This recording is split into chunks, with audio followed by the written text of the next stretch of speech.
नमस्कार, total health में आप सभी का स्वागत है। मैं हूं किरण भारद्वाज। जिंदगी को आसान नहीं, खुद को मजबूत बनाना पड़ता है। अच्छी सेहत यूं ही नहीं मिलती, निरंतर प्रयासों से अपने स्वास्थ्य को बेहतर बनाना पड़ता है। अगर आप चाहते हैं कि सेहत अच्छी रहे तो उसके लिए छोटे छोटे महत्वपूर्ण प्रयास निरंतर करना आवश्यक है। आजकल की हमारी जीवन शैली ऐसी हो गई है जिसमें कई तरह की स्वास्थ्य समस्याओं का खतरा बढ़ रहा है। वो कौन सी बातें हैं, कौन सी आदतें हैं जो आपके जिगर के स्वास्थ्य को प्रभावित कर रही हैं और जिगर के स्वास्थ्य का हमारी सेहत के लिए क्या महत्व है, जानेंगे विशेषज्ञों से। एक रिपोर्ट देखकर ये समझ लेते हैं कि दरअसल जीवन शैली से संबंधित कौन से कारक हैं जिसकी वजह से लिवर डिजीज यानी जिगर की बीमारी का खतरा बढ़ रहा है और किस तरह से इन बीमारियों से बचाव किया जा सकता है।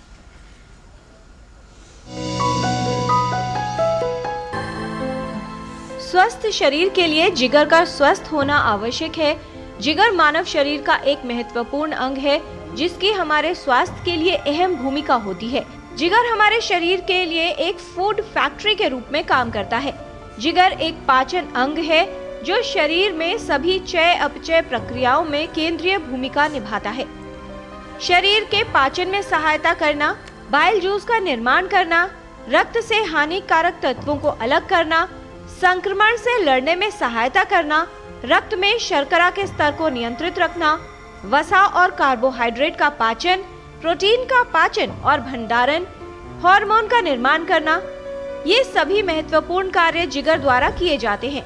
कई कारक हैं जो जिगर को प्रभावित कर सकते हैं या जिगर के लिए खतरा साबित हो सकते हैं।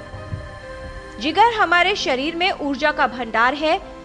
अधिक मात्रा में वसायुक्त आहार का सेवन और शारीरिक श्रम न करना ये जिगर में वसा एकत्रित होने का कारण बन सकता है। कुछ सावधानियां रखकर जिगर की बीमारियों से बचाव किया जा सकता है। संतुलित आहार और स्वस्थ जीवन शैली अपनाकर जिगर का स्वास्थ्य बेहतर बनाए रखा जा सकता है। किरण भारद्वाज, डीडी न्यूज।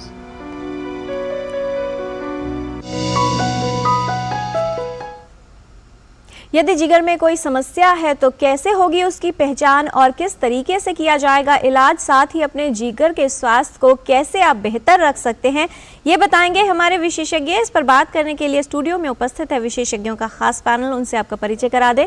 हमारे साथ हैं doctor Ashok Chaudhary, additional professor hepatology and liver transplant from institute of liver and biliary sciences. आज के डिस्कशन में शामिल हैं doctor Ajay Kumar, professor department of gastroenterology, GB Pant hospital. दोनों ही विशेषज्ञों का स्वागत करते हैं। जिगर की समस्याएं इतनी आम हो गई हैं कि बहुत सारे लोग और लगभग हर आयु के लोग इनसे प्रभावित हो रहे हैं। ऐसे में आपको क्या करना है ये हमारे विशेषज्ञ बताएंगे। जिगर संबंधित समस्याओं से जुड़े कोई प्रश्न अगर आप पूछना चाहते हैं तो हमारे टोल फ्री नंबर पर आप कॉल कीजिए 1800111234। ये है नंबर जिस पर कॉल करके आप प्रश्न पूछ सकते हैं। साथ ही आप अपने प्रश्न ईमेल के माध्यम से भी हम तक पहुंचा सकते हैं। ईमेल एड्रेस है ddnewstotalhealth@gmail.com। तो आइए समझते हैं कि किस तरह से हमारी जीवन शैली प्रभावित कर रही है जिगर के स्वास्थ्य को और कैसे उसे ठीक रखा जाए। सबसे पहले डॉक्टर अशोक चौधरी, आपसे समझना चाहेंगे कि भारत के परिप्रेक्ष्य में बात की जाए, जिस तरह से जिगर की बीमारियां बढ़ रही हैं, कौन से फैक्टर्स या कारक हैं जो इसके लिए निर्धारित करते हैं कि व्यक्ति के जिगर का स्वास्थ्य कैसा होगा और खतरा साबित होते हैं हमारे जिगर के लिए? देखिए, लीवर जो है हमारा बॉडी के सबसे लार्जेस्ट बोलेंगे या सेकेंड लार्जेस्ट बोलेंगे एक पर्टिकुलर ऑर्गन को इकट्ठा करेंगे तो, और बीमारी भी उसी मामले में है। आप देखें तो हर इंडिया की 1/3 पर्सन फैटी लीवर हो रही है एंड आज की डेट में 5 करोड़ लोग हेपेटाइटिस की बीमारी से जूझ रहे हैं एंड हर साल 2 लाख लोग को सिरोसिस के कारण से मौत हो रही है। तो इंडिया में जो हम लिवर की प्रॉब्लम बोलते हैं, सबसे पहला कारण आती है फैटी लिवर जी। दूसरी कारण होती है हमारा alcohol related liver disease, then second हमारा हो जाती है लिवर की सिरोसिस, और दूसरी बार में हमारा आ जाती है जो लाइफ से रिलेटेड प्रॉब्लम, वो अभी सबसे ऊपर आने लगा, जो डायबिटीज, मोटापा, that is called obesity, cholesterol and sedentary lifestyle. So सब बोल के बोले तो लाइफस्टाइल डिजॉर्डर जो सबसे नंबर 1 में आ रही है, उसका पहला कारण फैटी लिवर्स होता है and then alcohol related diseases जो बोलेंगे, देन हेपेटाइटिस। ये 3 मेजर कारण जो होती है इंडिया में आमतौर में लिवर की प्रॉब्लम्स करने के लिए, और ये धीरे धीरे ओवर द टाइम बढ़ते जा रहे इंडिया को बर्डन देने के लिए। तो लिवर एक बीमारी जिसको कि अब गवर्नमेंट इंडिया काफ़ी प्रायोरिटी दिया हुआ है, जिसको हम बोलते हैं NCD, नॉन कम्युनिकेबल डिजीज में, जिसमें कि टारगेट है कि diabetes, cholesterol, blood pressure related बीमारी के साथ 25-75 मतलब 2025 तक हम 75 मिलियन लोगों के पास पहुंचना पड़ेगा। हम इससे कैसे बचाव करेंगे? जी, जाहिर तौर पर जब भारत को मधुमेह का कैपिटल, डायबिटीज कैपिटल कहा जा रहा है, बच्चों से लेकर बड़ों तक मोटापा एक बड़ी समस्या बन गया है। ऐसे में बहुत आवश्यक हो जाता है कि अपने जिगर की अधिक देखभाल की जाए। डॉक्टर अजय, किस तरह से बताना चाहेंगे किसी भी व्यक्ति के जिगर का जो स्वास्थ्य है कैसे उसके संपूर्ण स्वास्थ्य को प्रभावित करता है और कितना महत्व लगता है हमारे स्वास्थ्य के लिए? देखिए, जिगर जो है एक बड़ा महत्वपूर्ण अंग है हमारे शरीर का। अगर हम उसके कार्यों के बारे में बात करें तो वो बहुत सारे कार्य करता है। देखिए, सबसे पहले जैसे अगर कोई दवाई खाते हैं तो उस दवाई को डिटॉक्सिफाई आपका जिगर करेगा। जिगर आपके जो खून जमने की क्षमता है वो प्रोटीन्स बनाता है, खून को पतला रखता है। शरीर से लड़ने की क्षमता भी जिगर में बहुत ज़्यादा मदद करता है। तो जिगर के काफ़ी सारे जो है फंक्शन है जिनको हम कहते हैं हमारे शरीर को स्वस्थ रखने में। तो जिगर सिर्फ एक कार्य नहीं करता, वो आपके शरीर के हर एक कार्य में मदद करता है। तो अगर आपका जिगर खराब है तो आपके काफ़ी सारी चीज़ों पर प्रभाव पड़ेगा। जैसे कि अगर आपके खून पतला रहेगा तो ब्लीडिंग का रिस्क होगा। अगर आपका जिगर अच्छा काम नहीं कर रहा तो आपको डायबिटीज़ भी हो सकती है या आपका ब्लड शुगर लो भी हो सकता है। तो जिगर हमारे शरीर के स्वास्थ्य के लिए बहुत ही महत्वपूर्ण अंग है। जी, फैटी लिवर का जिक्र आया था डॉक्टर अशोक। बहुत सारे लोग ये समझते हैं कि अगर जिगर में वसा है वो सामान्य बात है, कब उसे एक समस्या माना जाए और फैटी लिवर डिजीज ये अवस्था क्या है? देखिए, कोई चीज़ को छोटा मानते तो लॉन्ग टर्म में वो फिर खतरा साबित हो सकता है। सेम ऐसे ही है फैटी लिवर। फैटी लिवर जो प्रॉब्लम आज की डेट में हम बता रहे हैं इंडिया में 9 to 32% मतलब कि हर तीसरी बंदे को ये प्रॉब्लम्स होने का चांसेस होता है। एंड ओवर द टाइम ये बढ़ते जा रहे हैं। जैसे अभी बताइए चाइल्डहुड ओबेसिटी, वो सबसे बड़ा रिस्क आज हो रहा है कि आज के बच्चा कल की एडल्ट बननी है और वो वही मोटापा को लेके आ रही है एंड उसके साथ फैटी लिवर्स हो रहे हैं। तो ये रहा कि हमने चाइल्डहुड से अभी तक आने से तो लंबा टाइम रहा, फिर उसके साथ हमारा मोटापा चलता रहा, सेडेंटरी लाइफस्टाइल्स चलते रहे, अल्कोहल की सेवन रहा। तो ये सब चीज़ होने से फैटी लिवर की जो प्रॉब्लम आप बनते हैं हल्का सा हो सकता है, ये बढ़ सकता है। तो फैटी लिवर जो आपको मैं बोलना चाहूँगा टीवी के माध्यम से कि फैटी लिवर को काफ़ी टाइम हम इग्नोर करते हैं, बट जब भी आपको पता चला है या जब नहीं पता चला कैसे होना है, पता नहीं चला तो सिंपली होता है कि हमारा मोटापा है। मोटापा कैसे देखते हैं कि आप कमर की वेट 36 से ज़्यादा इंच मेल में, 32 से ज़्यादा फीमेल में हुआ है। आपकी वेट जो BMI थोड़ा डिफिकल्ट होता है, आपकी हाइट इन सेंटीमीटर -100 होता है तो वो आपका इतना वेट होता है, उससे ज़्यादा है। घर में किसी को डायबिटीज़, ब्लड प्रेशर, मोटापा, कोलेस्ट्रॉल, हार्ट की प्रॉब्लम है, आपकी अल्कोहल है एंड आपका सेडेंटरी लाइफस्टाइल ज़्यादा है, तो आपका फैटी लिवर जो थोड़ा सा मानते ये आगे जाके बढ़ सकते हैं। सेकेंड होता है कि घर में किसी की लिवर की प्रॉब्लम्स हुआ है, आपका कोई रेगुलर मेडिकेशन चलती है, तो इसमें जो आमतौर पर मानते फैटी लिवर हल्का लेने के लिए ये भारी पड़ जाता है। तो इसी के लिए जब आपको पता नहीं चला है, जो मैंने बताया उसी हिसाब से सोचे कि you are coming into the high risk group, या जब पता चला है तो उसको हमने आगे नहीं बढ़ने देने के लिए इसको लाइटली नहीं लेना है कि भगवान ने जो दिया हुआ है, जो नेचुरल कोर्स बता रहे फैटी लिवर, ये 15 से 20 साल लगता है कि फैटी लिवर, देन स्टियाटोसिस, फाइब्रोसिस, फिर सिरोसिस हो जाती है। जब सिरोसिस होता है उसमें रिवर्स होना मुश्किल होता है। तो जब ये early stage of fatty livers होता है एंड वो पीरियड 10 से 15 साल देते हैं हमको, तो हम तब सुधर जाते हैं, हम अपने को रेक्टिफाई कर सकते हैं, उसके मेजर्स ले सकते हैं। तो ये जो हल्का लेना चीज नहीं करेंगे तो हम आगे जाके जो इरिवर्सिबल थिंग से बच सकते हैं। तो इसी के लिए फैटी लिवर को लाइटली नहीं लेना है, because it's not disease, it's a part of our lifestyle. तो इसी को अभी से हम सुधारेंगे तो आगे जाके उसकी फायदा ही मिलेगा। जी, डॉक्टर अजय, जब किसी व्यक्ति का जिगर प्रभावित होना शुरू होता है, किस तरह से स्टेजिंग होती है और लक्षण, कौन सा वो समय है जिसमें व्यक्ति को लक्षण उत्पन्न होंगे? कैसे कोई व्यक्ति समझ जाए कि जिगर की समस्या हो रही है और फिर उसकी कौन सी जांच द्वारा पहचान की जाएगी? देखिए, हम जो जिगर की बीमारी को कहते हैं साइलेंट किलर। साइलेंट किलर मतलब होता है कि ये बीमारियाँ बहुत समय तक आपको कोई नुकसान या आपको सिम्टम नहीं देंगे, मतलब आपको बिल्कुल स्वस्थ आदमी तरह लगेंगे, पर अगर आप टेस्ट कराएंगे तो आपको बीमारी का पता चलेगा। जब आपका लीवर कम से कम 90% खराब हो जाएगा तो आपको दिक्कत होगी, जिसमें मेन जो हम कहते हैं पाँव में सूजन आना, पेट में पानी भरना, बेहोशी होना, ब्लीडिंग होना है, पीलिया होना, तो ये एडवांस स्टेज की बीमारी हो जाती है। तो अब हमें क्या करना है कि हमें बीमारी को अर्ली स्टेज में पकड़ना है। तो अर्ली स्टेज में पकड़ा जाएगा टेस्टिंग के द्वारा। तो टेस्टिंग के लिए डॉक्टर अशोक ने बताया, अगर आप हाई रिस्क में आ रहे हैं, जैसे आप मोटापा है, आपको शुगर की बीमारी है, आप सेडेंटरी लाइफस्टाइल जीते हैं, या आपके घर में किसी को लीवर की प्रॉब्लम है, तो अपना सिंपल टेस्ट LFT करा सकते हैं और अल्ट्रासाउंड करा सकते हैं। उसमें आप लीवर एंजाइम देखिए कि आपके लीवर के एंजाइम बढ़े हुए हैं, तो आपको लीवर की बीमारी का अंदेशा होगा। इस तरीके से अपना डायबिटीज़ का चेकअप, शुगर खाली पेट खाने के बाद अपनी वसा की जांच लिपिड प्रोफाइल के द्वारा करवाएं, और अल्ट्रासाउंड में देखिए फैटी लीवर है कि नहीं है, कि लीवर के अंदर चर्बी की मात्रा कितनी ज़्यादा है। तो ये सब अगर हम बीमारी को जल्दी पकड़ना चाहते हैं तो मेरा संदेश ये है कि आपको टेस्टिंग की आवश्यकता है। एडवांस स्टेज के सिम्टम्स आने के बाद बीमारी का इलाज किया जा सकता है, पर उस बीमारी को रिवर्स करना पॉसिबल नहीं होता है। जी, आपने एक महत्वपूर्ण बात की है कि टेस्टिंग करवाना चाहिए। जब व्यक्ति जांच करवाता है और उसमें ये पता चल जाता है कि फैटी लिवर है, उसके बाद बहुत सारी चिंता हो जाती है, दवा शुरू करें या ना करें, ऐसे में क्या करना है? अगर शुरुआती दौर की जो है अवस्था आई है, स्टेज 1 है, फैटी लिवर उसमें नजर आ रहा है, डॉक्टर अजय, किस तरह से अपने लाइफस्टाइल मॉडिफिकेशंस करने चाहिए व्यक्ति को, जिससे दवा शुरू करने का समय ना आए या उसको डिले किया जाए?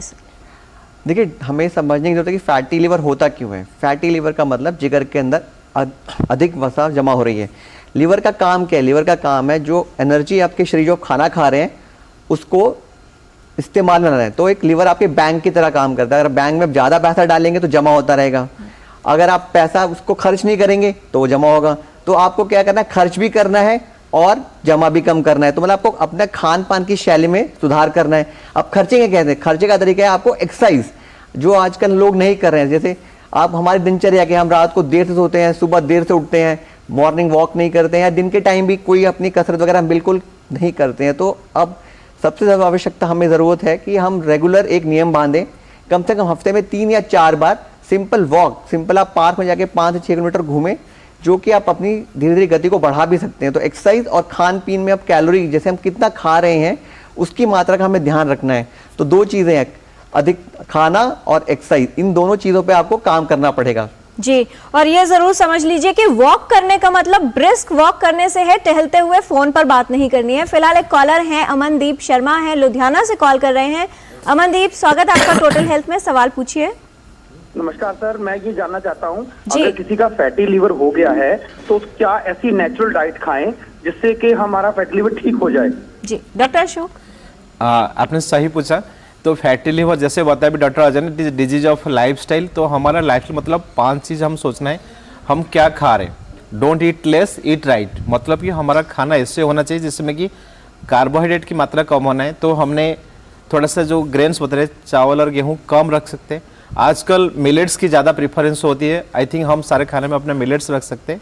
देन प्रोटीन वाली डाइट ज़्यादा होना चाहिए। प्रोटीन का मतलब है कि मिल्क प्रोडक्ट्स हुआ, दाल बेस्ड हुआ, या हमारा नॉनवेज लेते तो रेड मीट छोड़ के एक चिकन फिश अतिरिक्त मात्रा में ले सकते। ये हुआ डाइट के हिसाब से। देन डाइट में आपका ऐसे रहेगा कि जो आपको कैलोरीज होनी है, फीडिंग हैबिट का बहुत ज़रूरी होता है। हमारा खाना ऐसे होना है कि जैसे हम कहा बात है कि eat like a king in the breakfast, lunch like a common man, dinner like a beggar. तो हमारा खाना होना है मैक्सिमम, आपकी जो ब्रेकफास्ट होती है वो सबसे ज़्यादा होना है। 25 to 30% ऑफ कैलोरी हमारा रिक्वायरमेंट रिप्लेस करनी है। एंड खाना कम कब होनी है? जब हम खाना इनएक्टिविटीज पीरियड होते हैं। तो इसीलिए रात की खाना हमारा हल्का होना चाहिए। एंड खाने के साथ जो हमारा छोटे छोटे चीज़ मॉडिफाई करना है, जो सबसे इंपॉर्टेंट जो है रिफाइंड फूड्स। आप देखिए आप रोटी लेना है और मैदा लेना है, दोनों में बहुत डिफरेंस आ जाती है। तो जितना refined foods, preservative added foods और कैलोरी जंक फूड्स, उसको हमने जितना कम कर सकते, तेल की मात्रा में कम रख सकते हैं। उसमें थोड़ा सा सैचुरेटेड फैटी एसिड जैसे बोलते हैं कम होना चाहिए। ओलिव ऑयल बोले, सरसों का तेल बोले कॉमन मैन के लिए, ये चीज़ होती है अच्छा होता है हमारा खाने में तेल का मात्रा में। तो हमने कार्बोहाइड्रेट को कम करी, चर्बी की मात्रा कम करा। और चौथे इंपॉर्टेंट होती है लिवर के लिए हेल्थ होता है कॉफ़ी। एक कहावत है कि 3 coffee a day keeps liver doctor away. तो इसी के लिए कॉफ़ी हमारा एक खाने में हो सकता है, बट कॉफ़ी जो पीने का होता है वो थोड़ा सा ब्लैक कॉफ़ी होता है कि शुगर और दूध इसमें नहीं होना चाहिए। तो दोस्तों यही है कि हमारा खाने का कंटेंट होना चाहिए, खाने का स्टाइल होना चाहिए। देन एडिशनली जो जंक फूड लाइफस्टाइल्स के रिलेटेड इश्यूज होते हैं उसको साथ में हम आजमाते हैं, तो ये चीज़ को हमने अच्छा सा एड्रेस कर सकते हैं। जी, बहुत सारे ईमेल्स हमारे पास आ गए हैं। डॉक्टर अजय, रवि जी हैं, वो ये कह रहे हैं तकरीबन 10 सालों से शराब का सेवन कर रहे थे, अल्कोहल इंटेक था, और इसके बाद अब इनकी 45 इयर्स एज है, जिगर पर उसके लक्षण नजर आने लगे हैं। जानना ये चाह रहे हैं कि अगर एकदम से शराब छोड़ी जाए, क्योंकि काफ़ी मात्रा में शायद ये ले रहे थे, तो क्या उसके कोई दुष्प्रभाव भी हो सकते हैं, किस तरह से किया जाए, और अगर ये शराब छोड़ते हैं तो क्या जो उसका दुष्प्रभाव है या जो जिगर पर इफेक्ट आना शुरू हुआ है वो रिवर्स हो सकता है? और देखिए, शराब पीने से लीवर ख़राब होता है, इसमें तो कोई दो राय नहीं है। तो इस बीमारी की भी स्टेजिंग होती है, जैसे आपको अल्कोहल से फैटी लीवर हुआ है, सिरोसिस हुआ है, लीवर में इन्फ्लेमेशन है।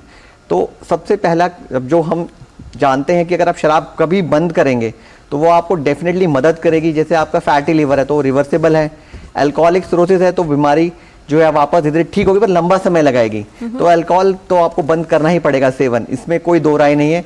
जितना जल्दी आप बंद करें इसके उतना बेहतर है आपके लिए। और अगर आपको कोई मदद चाहिए तो सरकार ने आजकल डी एडिक्शन सेंटर खोले हुए हैं, वहाँ आप जा सकते हैं, वो आपकी मदद करेंगे इस मामले में। क्योंकि शराब छोड़ना एक आसान कार्य नहीं होता, क्योंकि एक बार आप जब शराब पीते हैं शरीर में लंबे टाइम तक, तो वो आपके शरीर के काफ़ी अंगों को प्रभावित करता है और एक स्टिमुलेंट तरह काम करता है अल्कोहल आपके शरीर के लिए।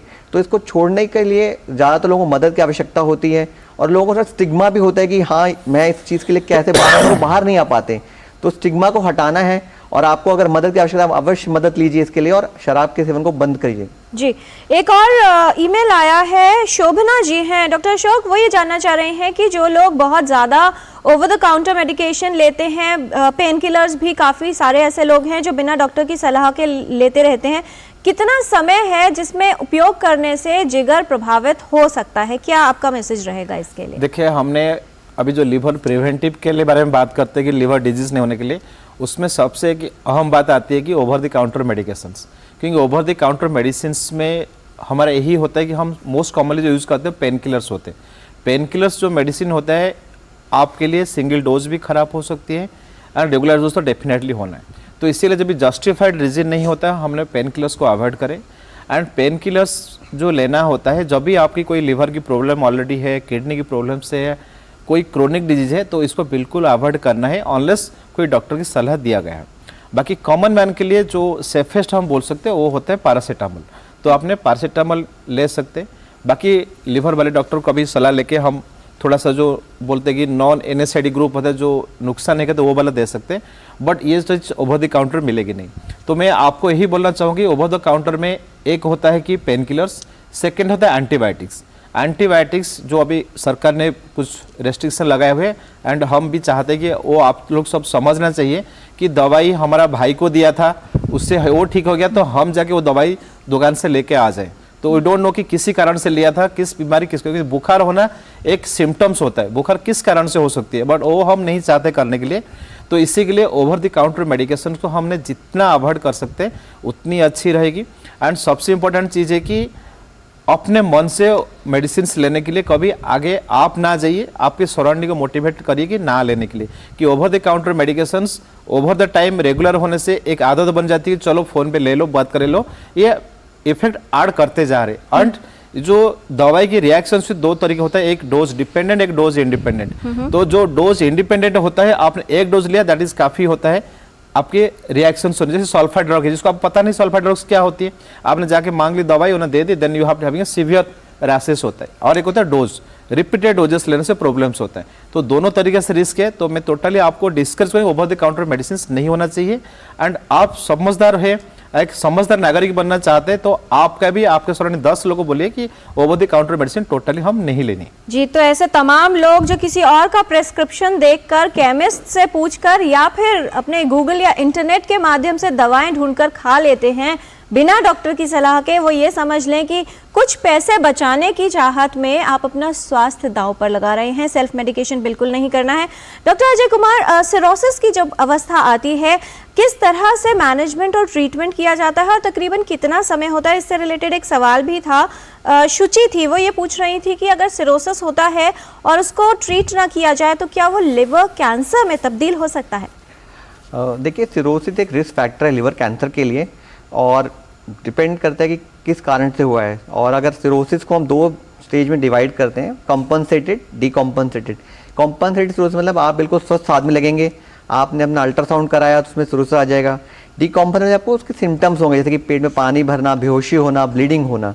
तो अगर एक बार डीकॉम्पन सिरोसिस हो गया तो आपकी एडवांस लिवर बीमारी है, उस स्टेज में भी दवाइयाँ दी जा सकती हैं 2 चीज़ों के लिए, जिस कारण से लीवर खराब हुआ। माना आपको जांच की हेपेटाइटिस बी वायरस है तो उसके लिए आपका इलाज किया जाएगा, सी है तो उसके लिए भी इलाज किया जा सकता है अर्ली स्टेजेस में। अगर आप अल्कोहल पे तो आपको अल्कोहल बंद करना पड़ेगा, और जो उस कारण से दुष्प्रभाव हो रहे हैं जैसे पेट में पानी है तो उसकी दवाइयाँ दी जाएंगी। पर ये सब इलाज डॉक्टर की देखरेख में ही होगा, क्योंकि इन दवाइयों के साइड इफेक्ट्स भी होते हैं, तो मॉनिटरिंग करनी पड़ती है क्लोजली।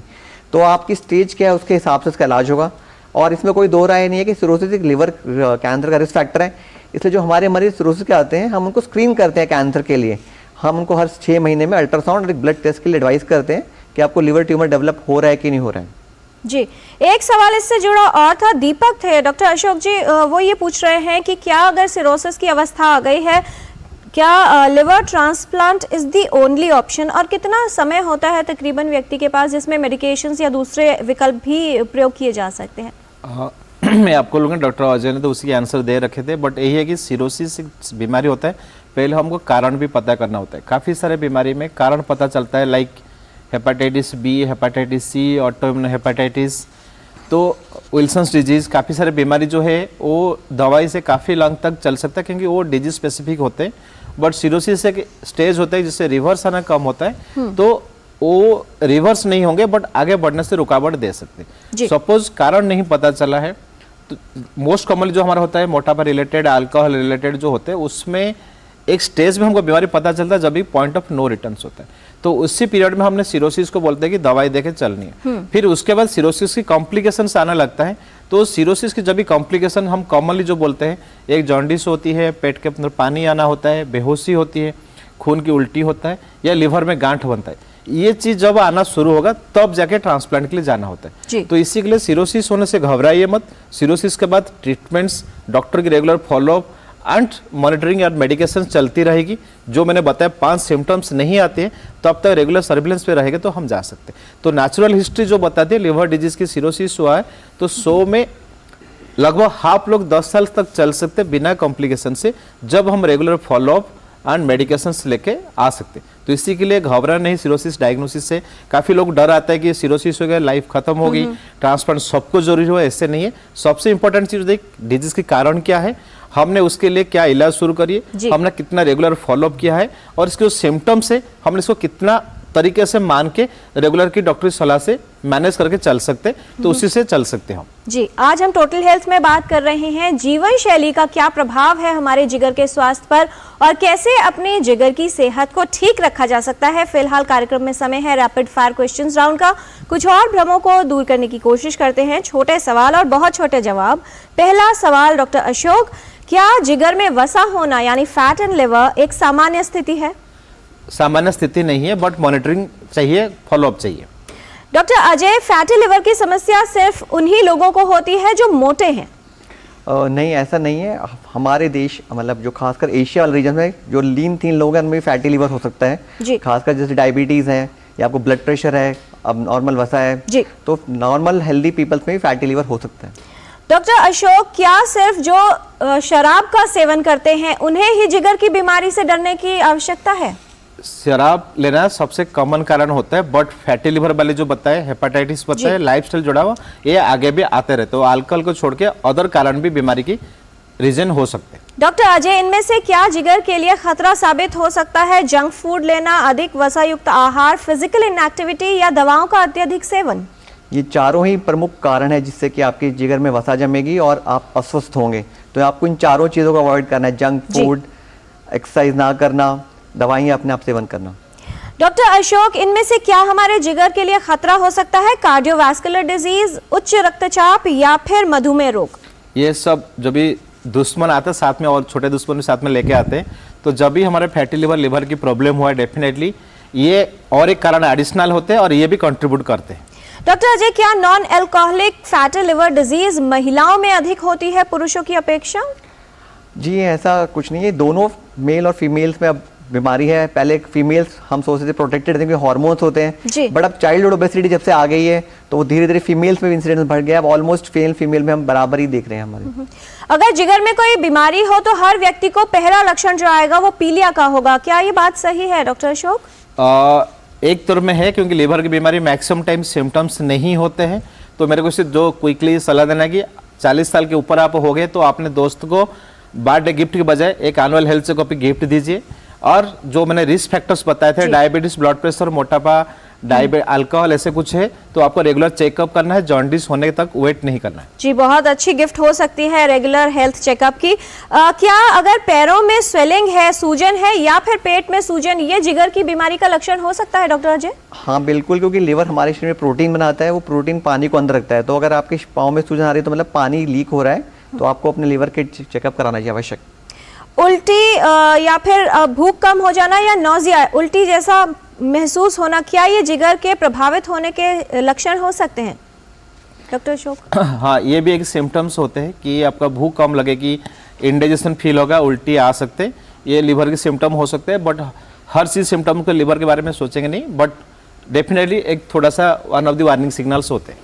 डॉक्टर अजय, बहुत से लोग ये सोचते हैं कि जिगर की बीमारी हो जाए तो उसमें बहुत ध्यान देने की आवश्यकता नहीं है क्योंकि liver has the tendency to regrow, तो खुद ही ठीक हो सकता है।